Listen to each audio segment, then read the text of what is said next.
In the early morning hours of May 23, 1987, a 23-year-old man named Kenneth Parks got up from his couch, he put on his shoes, walked out his front door, got into his car, and drove 14 miles across town. He navigated traffic lights, made precise turns, and eventually arrived at his in-laws' house where he committed a violent, unthinkable crime. When the police found him shortly after, he looked utterly confused. He looked at his own hands in absolute terror and asked, "What have I done?"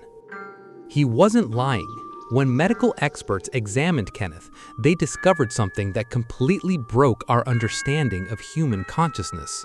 During that entire 14-mile drive, Kenneth's conscious mind was entirely switched off. He was completely biologically asleep. Welcome to the Cosmic Mismatch. Let's look at what your brain is actually doing to you in the dark.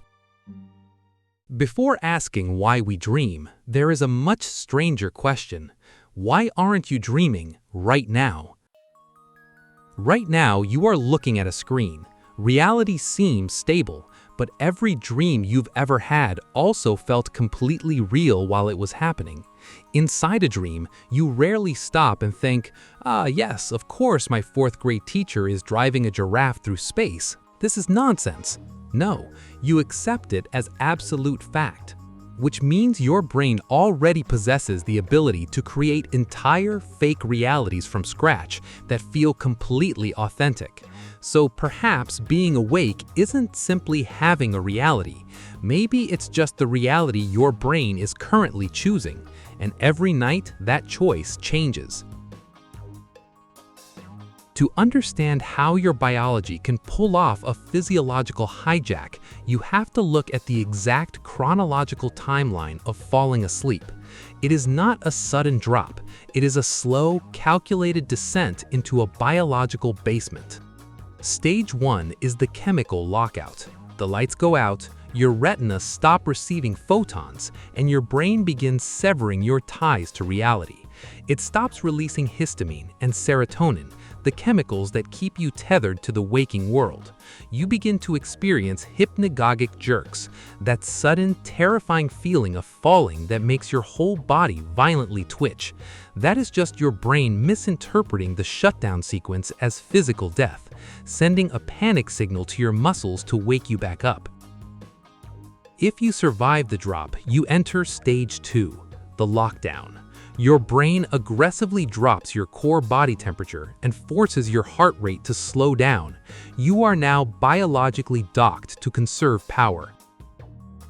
Then comes stage 3, the deep void. This is the heavy, dreamless phase of sleep. There is no hallucination here. Your brain is essentially power washing itself. It floods your neural pathways with cerebral spinal fluid, aggressively scrubbing out the toxic metabolic waste you accumulated during the day. If someone tries to wake you up during this stage, you will feel physically ill, confused, and functionally brain damaged for several minutes because your operating system is rebooting from scratch. But the real horror starts at the bottom of the basement, the REM cycle, rapid eye movement. To prevent you from acting out your thoughts and running into a wall, your brainstem floods your spinal cord with glycine. This completely severs the connection to your motor neurons. You are rendered completely, chemically paralyzed. And once you are safely locked inside your own skull, the hallucination begins. So why? Why go through all of this trouble? Why completely paralyze your physical body just to force your consciousness into a 6-year-long hallucination? Neuroscience doesn't have one perfect answer, but it does have 4 leading biological theories. And fair warning, none of them care about your spiritual growth. Theory number 1 is the activation synthesis hypothesis. It was proposed in 1977 by 2 Harvard psychiatrists named J. Allen Hobson and Robert McCarley, and it is arguably the most insulting theory in all of biology, because it essentially states that your dreams are nothing more than biological garbage. To understand this, you have to look at your brain like a broken computer. At the base of your skull sits the brainstem. This is the ancient reptilian part of your hardware. It doesn't think about your childhood trauma, it just keeps your lungs pumping. But when you enter REM sleep, this primitive little lump of tissue starts behaving erratically. It begins firing off massive, chaotic bursts of electrical energy, just pure, meaningless neurological static. It's like a toddler slamming their hands on a piano keyboard. But the top part of your brain, your highly evolved logic center, hates chaos. It is a meaning-making machine, so it desperately tries to stitch this random electrical noise into a cohesive story to make sense of it. When you dream of flying a toaster through your childhood grocery store, you aren't experiencing deep symbolism. Your brainstem just randomly shocked your spatial awareness center, your memory center, and your hunger center at the exact same time. You are literally watching your own graphics card try to rationalize a hardware glitch in real time. Theory number 2 treats you like a lagging, overcrowded server. In 1983, Francis Crick, the very same scientist who co-discovered DNA, and Graham Mitchison proposed a radical idea. We dream in order to forget. 2 decades later, in 2003, researchers Giulio Tononi and Chiara Cirelli mapped out exactly how this works with the synaptic homeostasis hypothesis. Every single day, you take in billions of bits of data. Every face on the street, every word you read, every time you experience something, your neurons physically wire together, forming new microscopic bridges. But you cannot sustain this. If your brain kept every single connection it built during the day, it would run out of physical cellular space, and you would consume so much metabolic energy that you would literally starve to death. So when you fall asleep, your brain initiates a massive deletion process. It audits your day and decides what must be permanently destroyed to make room for tomorrow. A dream is not a message. A dream is the visual exhaust of the deletion process. As your brain sifts through the billions of data points, it temporarily activates those neural pathways before severing them forever. When you dream of a bizarre mix of a coworker, a pet, and a building you walked past, you are experiencing those concepts one last time as they are dragged to the recycling bin. You are watching the microscopic death of your own memories. But what about nightmares? If the brain is just deleting files or rationalizing static, why does it actively torture you? Enter Theory 3, the threat simulation theory, proposed in the year 2000 by cognitive neuroscientist Antti Revonsu. Evolution doesn't care if you are relaxed or happy. It only cares if you survive long enough to pass on your DNA. And to keep your fight or flight reflexes sharp, your brain has evolved a built-in virtual reality horror engine. Every night, it intentionally traps your consciousness in worst-case scenarios, being chased, falling from a lethal height, being publicly humiliated. It is a biological fire drill. Your brain forces you to experience absolute visceral terror so that you don't freeze when a real threat appears in the waking world.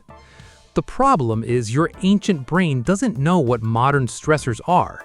It doesn't know what an unpaid bill is, or an awkward text.